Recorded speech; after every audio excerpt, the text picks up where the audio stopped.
Morning, happy Monday. Um, I'm a happy bunny. This morning I did some Reiki for a lady yesterday.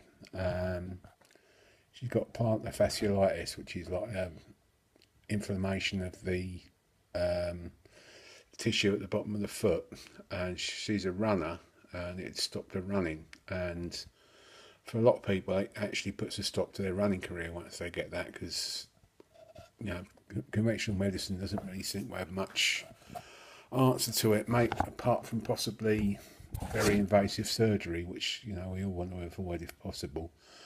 But one Reiki session, and she felt a lot better, and the pain seems to have gone, and hopefully she'll be back running.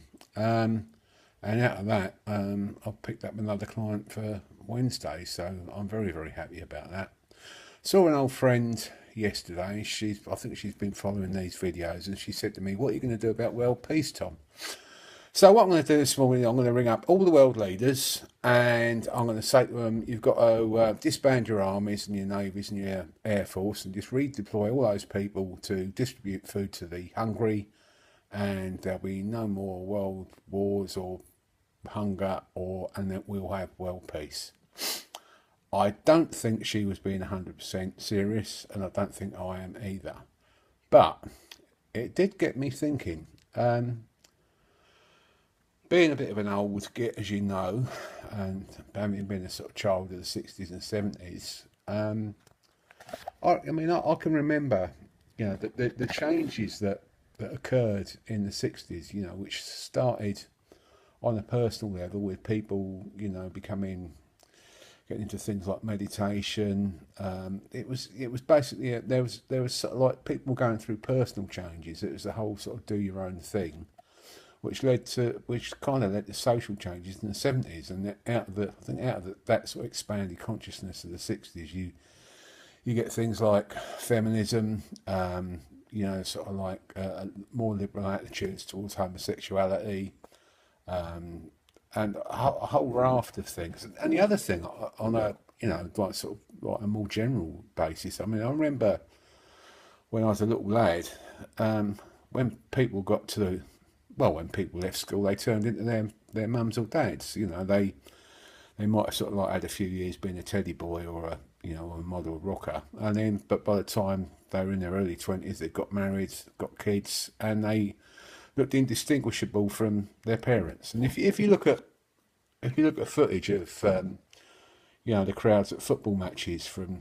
like the 50s and 60s, you can see the truth of that. It's, like you look at a Wembley Cup final, and there's like 100,000 guys. They're all wearing Macs, have got ties on, are either wearing trilbies or flat caps with either a pipe or a woodbine hanging out of their gob. And now, I mean, I think we're perhaps refusing to age so quickly. I'll be 60 next month, and I'm buggered if I'm going to sort of turn into my dad even now. And I mean, no offence to him, but I mean, I think people back then, right up until the 70s, when even people were into sport, like footballers and cricketers and that. By the time they got to their 30s, they stopped playing and just became armchair, sportsmen. And like I say, that's not for me, and that's not for most people now. It's gratifying. I've done a lot of marathons, and it's gratifying seeing people in their 70s, 80s, even in their 90s doing it.